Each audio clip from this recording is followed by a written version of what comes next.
Flash, 100-yard dash. We need to get across town. No problem.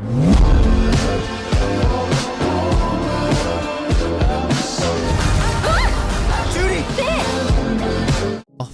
Zootopia 2 is finally here, and you have no idea what's coming. The city that always bragged about being a paradise of diversity is about to learn that even the most perfect place can shake when the wrong creature shows up. It all starts with a whisper, a trace of chaos, and the silhouette of some unknown reptile slipping through the shadows like Zootopia's his turf. Judy Hopps and Nick Wilde, tighter than ever, can feel this case isn't just calling them, it's demanding them. And as they dive into forgotten tunnels, shady markets, and corners of the city nobody even dares to mention, the line between what's right and what's dangerous starts to fade out, because the one responsible isn't just any intruder, it's Gary the Snake, a serpent as smart as he is deadly, able to twist perceptions, split communities, and challenge everything the city thought it knew about reptiles. And just like that, with tough choices, messy secrets, and a whole Zootopia watching in fear, the most intense chase of their lives begins, a story where every step could pull them closer or break them apart for good. Welcome to Zootopia 2, where nobody's ready for what's about to wake up.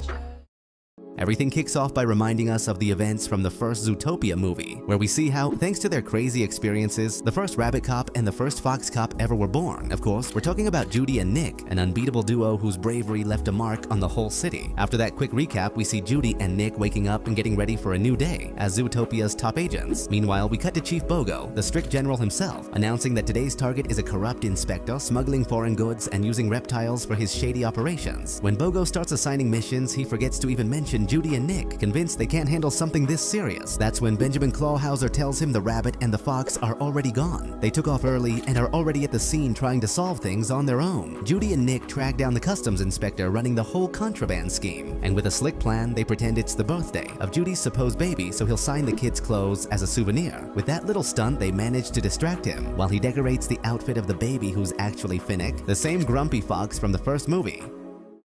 Right in the middle of the operation, Judy uncovers what's really hidden inside those containers. The inspector, realizing he's dealing with cops, bolts into his car and speeds off. At the same time, a bunch of extra agents roll in, and the moment they see the chaos, they start doubting Judy and Nick's whole plan. They even call them incompetent and order them to step aside, insisting the case is no longer their responsibility. But the duo refuses to walk away. They know they can crack this thing, even if no one else believes in them. Still, the immediate result is a massive mess all over the city. Because of that, Chief Bogo tears into Judy, telling her it's not okay to cross lines without clearance, especially when younger officers look up to her. Nick jumps in to defend her, but Bogo shuts him down quick. Both of them blew it. He explains he let them stay partners because of everything they did for the city, but from now on, that's over. No more chasing reptiles, no more field missions, and if they don't follow the rules to the letter, they'll be separated instantly. Right after that, we see them sitting in a police couples therapy session with Dr. Fuzby, trying to cool things down and sort out their issues.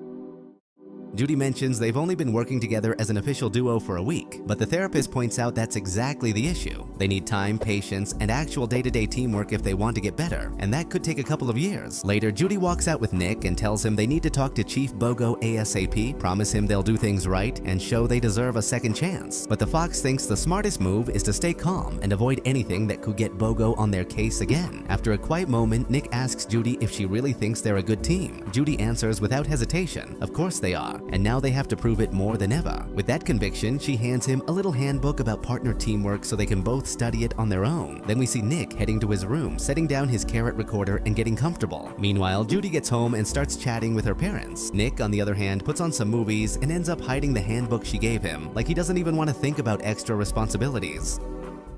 Judy, meanwhile, hangs up on her parents, who are only distracting her, and starts highlighting her own teamwork handbook with full dedication. But she gets sidetracked by the news about reptiles and suddenly recognizes the inspector's car. At the same time, she finds an ad about a Linksley Daily event. Curious, she starts digging online and discovers something old about the newspaper. A story about a snake that once tried to steal it, another that supposedly killed a turtle, and how after that incident no snake was ever seen again, though the article hinted they might return someday. A little later, we see Nick totally into a movie about the current mayor, Brian Windancer. That's when Judy calls him, excited to tell him what she found. After pushing a little, she finally convinces him to check out the case together. Right after that, we jump to the fancy Linksley Gala, a full-on high-class event packed with animals from every species. Even the superstar gazelle shows up. Mayor Windancer makes his entrance too, all dramatic. Judy and Nick, still wearing their work uniforms, wait in their tiny car near the back of the event while they analyze the scene. When they reach the parking lot, they notice several cars identical to the inspectors. Judy walks up to one, and the moment she touches it, she feels it's warm, meaning it probably carried a reptile not too long ago. Determined to keep digging, Judy decides they need to get inside the gala, since the Linksley Daily is in there. She even brought a sharp suit for Nick, while she slips into a formal dress herself. They fix themselves up, trade a few compliments, and walk into the event with confidence. Once inside, they realize the gala is actually the official unveiling of the Linksley Daily. Judy quickly spots the restricted area where the newspaper is being kept, and Nick comes up with a plan so they can get past security without being noticed. When they finally reach it, Judy is shocked to see the newspaper is made of metal. Weird and totally unexpected. Right then, Nick warns her. Chief Bogo is at the event too. Judy hides, but in the process, she bumps into a lynx who introduces himself as Paubert Linksley. The two hit it off instantly, laughing and chatting so naturally that even Nick starts feeling awkward. Eventually, the Linksley family pulls Paubert away so they can continue with the ceremony. But just as they're about to reveal the newspaper, Bogo spots Nick, confronts him, and drags him out after realizing he's not supposed to be there.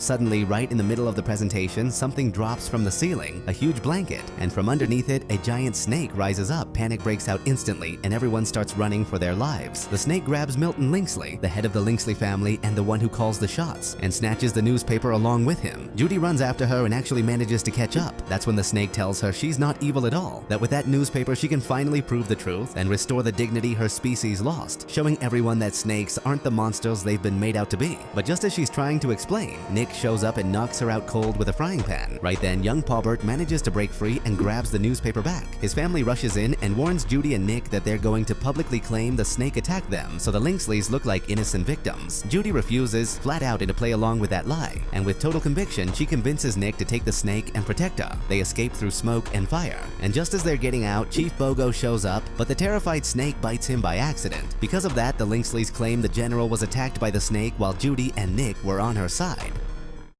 That version of the story spreads fast, and soon a lot of people start believing Judy and Nick are siding with some dangerous reptile. In all the chaos, the two officers manage to get away with the newspaper, but during their escape, they're intercepted by none other than Mr. Big, who has them grabbed and tossed into his truck with the help of his bear bodyguards. Meanwhile, Milton Linksley pressures the mayor, demanding that he recover the newspaper and take care of the bunny and the fox. If he doesn't, Milton threatens to hint that the city chose the wrong mayor, and he'll be out in no time. At the same moment, Judy and Nick arrive at the fashion workshop run by Mr. Big's bears. There, Frou Frou, Mr. Big's daughter and Judy's close friend, welcomes them warmly. Mr. Big proudly introduces his granddaughter and tells them that because of what Judy once did for his daughter, he's willing to help them. In fact, he already has a plan in motion to get them out safely. Mr. Big also warns them that the Linksleys have a lot of power, and facing them alone is basically impossible. Judy answers with conviction, saying they swore to protect Zootopia, meaning they need to read the newspaper and uncover the truth. That's when Frou Frou tells them only a reptile can read it, since it's an extremely ancient artifact. Unfortunately, reptiles keep to themselves, and almost no one knows where to find them, except the true experts. Luckily, Frou Frou knows someone who can actually help. She takes them to Nibbles Maplestick, a sharp, fast-talking beaver friend of hers, who guides them toward a group of reptiles capable of decoding the newspaper. Nibbles leads them confidently, along with her buddy Jezo, a lizard who knows the reptile world inside and out and might understand what the newspaper says. To reach him, they have to cross a lake, which means Calling Bob, an aquatic creature who basically works as a living boat for anyone brave enough to travel through that area. Beaver Nibbles Maplestick keeps guiding Judy and Nick down a long, dark, almost creepy hallway until they finally reach Jesus, the reptile expert. Before opening the last door, Nibbles warns them seriously that if the reptiles offer them food, they have to accept it. Refusing would be a huge insult in their culture. With that warning, she pushes open the heavy door and reveals a massive underground hall filled with reptiles, drinking, chatting, hanging out, like some kind of secret reptile community. At last, they reach Jesus, who greets them with full solemnity. Before talking to them, he serves a plate piled high with worms and tells them they need to eat if they want the conversation to continue. Judy and Nick reluctantly go along with it, and after an obvious struggle, they manage to swallow the worms. That's when Jesus bursts out laughing and admits it was all a joke to test them. Then he explains that the metal cover of the newspaper means it belongs to the oldest and most exclusive category, and only vipers can read the inscriptions engraved on metal. Jesus adds that the newspaper must hold something extremely important since a turtle literally died trying to protect it. He says that because of whatever's written in there, reptiles were unfairly hated for generations. He also warns them that the Linksleys are planning to expand their land into that whole area and kick out every reptile living there. And if they get the newspaper, no one will be able to stop them. In other words, letting it fall into the wrong hands is insanely dangerous. Suddenly, it's revealed that the police have tracked Judy and Nick all the way to this hideout. The reptiles panic and scatter in every direction. Jesus reacts fast and helps Judy and Nick escape, reminding them they already saved the city once, and they can do it again. Just as they're slipping out through one of the tunnels, the snake appears again and in a split second steals the newspaper, desperately claiming she needs it to save her family. Judy and Nick run after her while Nibbles Maple Stick yells that if they follow the red line through the tunnel, they'll run out of air fast. Since the snake heads straight into the red line, Judy goes in without thinking, forcing Nick to chase after her. As they move through the water-filled pipe, Judy starts losing air. Nick manages to pull her out just in time through a side exit. Exhausted, they crawl out into an unfamiliar area where a group of mountain goats stare at them like they've never seen anything like it. The officers spot a purse at the pipe's opening, clearly the snake's. Inside is a drawing of a small cabin surrounded by flowers. The goats explain that those flowers grow at the top of the mountain right next to a cabin called Honeymoon, famous for always being surrounded by snakes. They wish them luck, and with a bit of sarcasm, tell them to have fun. Following the clue, Judy and Nick climb up the cliff using ropes, but halfway up they start arguing. Nick plays back the recording on the carrot, and they hear Judy calling herself a dumb bunny, which only makes things worse. During the fight, the carrot recorder slips out of their hands, falls into the void, and shatters against the rocks. Hurt and annoyed, they split up. Judy continues toward the summit alone, while Nick, frustrated but unable to leave her, follows behind at a distance. Meanwhile, down at the base of the cliff, the officers find the broken carrot. The moment they see it, they figure out Judy and Nick climbed up the mountain. Judy reaches the spot from the purse and starts going through old documents, maps, and studies tied to territorial expansion and reptiles. Bit by bit, she uncovers the truth. The Lynxleys have been kicking animals out of their homes for generations just to take their land. That's how they grew and built their whole empire. In reality, Zootopia originally belonged to the reptiles, and that's the big secret the Lynxley family has spent years trying to erase. Right then, Nick shows up to warn her that the police have already arrived, and they're not just going to arrest them. They'll probably kill them to keep them quiet. He tells her the case isn't worth it, that risking their lives for some ideal won't change anything. Judy fires back, saying they'll never get a better world if they don't do what's right, and now she finally understands everything. But Nick insists being a hero doesn't change the world. The world is the way it is, and nothing's gonna shift that. Judy looks at him, heartbroken, and tells him maybe they can be the ones who are different.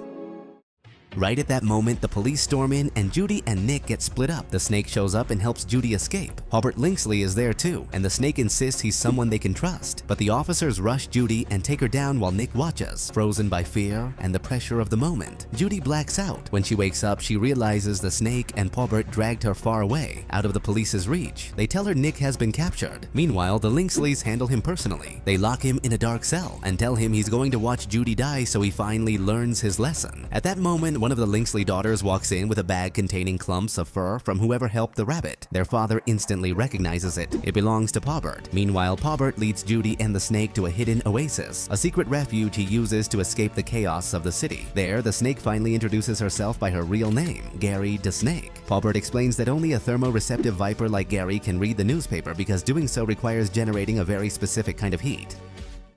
Judy asks why Paubert's great-grandfather would hide a secret meant for a snake. Paubert answers with a huge historical twist. That newspaper never belonged to the Lynxleys. The truth is, Zootopia wasn't created by a mammal. It was created by a reptile, Gary's great-grandmother. She was the one who designed the climate walls to give every species a balanced home, a city where each animal could live in the environment they needed. All she needed was an investor who believed in her vision. But when Paubert's great-grandfather realized how valuable the invention would be, he conspired to steal the plans and keep them for himself. To cover his tracks, he murdered the housekeeper and blamed Gary's great-grandmother. And since she was a snake, no one questioned it. From that moment on, reptiles were no longer welcome in Zootopia. Over time, he buried the old reptile neighborhood under snow and died convinced no one would ever uncover the truth. But he was wrong. The original patent survived. Gary's great-grandmother managed to hide it in her home, and if Gary finds that house, she'll find the patent. And with it, the real history the Lynxleys have tried to erase for generations. The land they're searching for turns out to be Paubert's own ancestral property.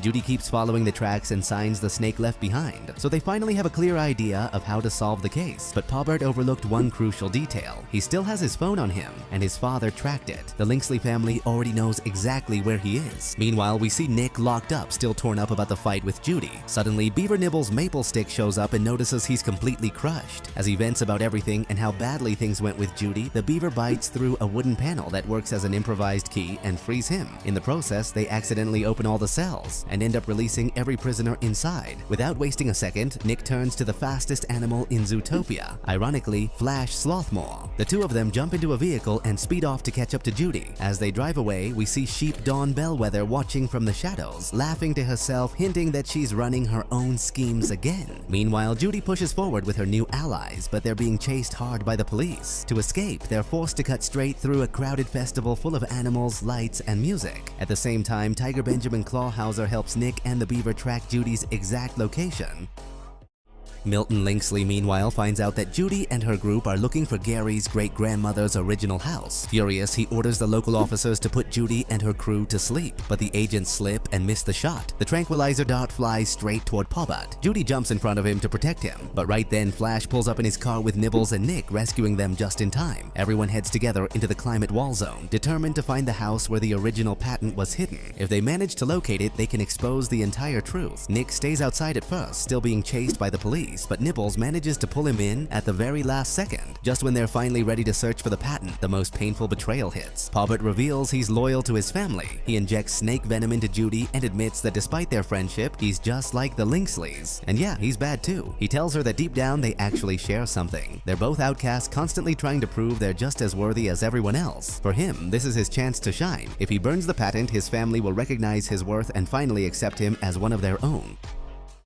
As Judy collapses and starts dying slowly from the venom, Pobbut attacks the beaver and then lunges at Nick. Gary, panicking, explains that no single animal can protect an entire city on their own. That was his great-grandmother's vision. Zootopia should belong to everyone, a place where every species supports the other. He begs them not to lose faith because they can still make it happen. Gary moves toward Judy and wraps around her to give her heat. Her body goes back to normal, but she's still fading fast. Pobbut ran off with the antidote Gary always carried for situations like this. Right then, the police show up, and when they see Judy unconscious, they assume the snake attacked her. Gary, desperate, spots Nick through the cameras, and using whatever strength he has left, drags himself outside to beg Nick to throw the bag holding the stolen antidote. Nick, drained and barely standing after everything, pulls himself together and manages to hurl the bag with perfect aim. Thanks to that, Judy is saved just in time. She gasps back to life and rises, fully determined to keep going. She realizes her team is her pack now, and that Nick is the colony every rabbit protects and cherishes. With that emotional fire back in her chest, she jumps right back into the fight. Then we see that Beaver Nibbles survived and reconnects with the others. Together, they discover Pobbut has escaped. He rushes to his father and insists he was loyal the whole time, that he only pretended to help the others so he could destroy the patent. Hearing this, his father forgives him and says he's proud. But now Pobbut must take him to where the original patent is hidden, when suddenly Nibbles appears with the whole crew, ready to face them head-on. Pobbut runs off again, and Judy and Nick chase after him, diving into an ice maze surrounding the base of the climate wall. Meanwhile, Nibbles stays behind and confronts the mayor, telling him that being a hero isn't about being on TV, it's about having the guts to act in the real world. Inspired by her words, the mayor finally takes a stand and knocks out the Linksleys, breaking free from their influence once and for all. Meanwhile, Judy, Nick, Gary, and Nibbles manage to corner Pobbut. After an intense chase, they pin him down and administer a tranquilizer to stop him without harming him. With the danger contained, the whole group heads to the old reptile neighborhood buried beneath the ice and finally enters Gary's great-grandmother's house, the place that holds the truth the Linksleys tried to hide for generations.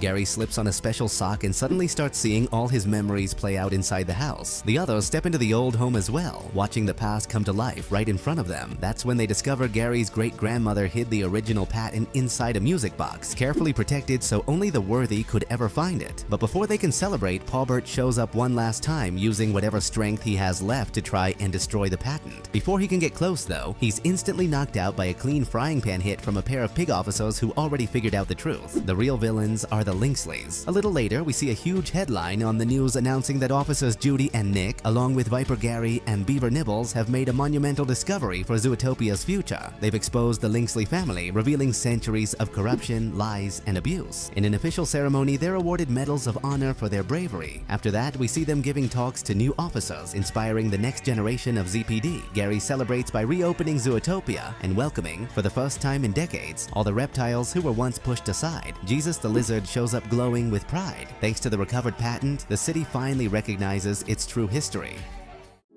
Gary is then shown reuniting with his family. They share an emotional hug while Judy watches with a warm smile. Nick hands her a special gift, a brand new carat recorder, a symbol of their restored and renewed partnership. They look ready to live happily ever after, or at least until they deal with one tiny unfinished problem. All the fugitives who escaped when Nick and Nibbles accidentally opened the entire jail. And so the bunny, the fox, and their very peculiar team gear up for their next big adventure, ready to protect a Zootopia that finally belongs to everyone. Finally, we see Sheep Dawn Bellwether trying to escape once again, but officers Judy and Nick are already waiting for her. They catch her just in time, tying up the last loose end of the case. The movie closes with the amazing gazelle singing on stage while all of Zootopia dances, celebrating the city's new beginning. But there's still a post-credits scene. We see Judy placing her carat recorder on her window, while a couple of her neighbors gossip about her, saying she's proud of herself, though she's still looking for a bit of external validation. When Judy walks away, a bird feather drifts down from above, leaving a small mystery open for the future. And that's how this story ends. If you enjoyed the recap, don't forget to drop a like and subscribe to the channel. See you next time.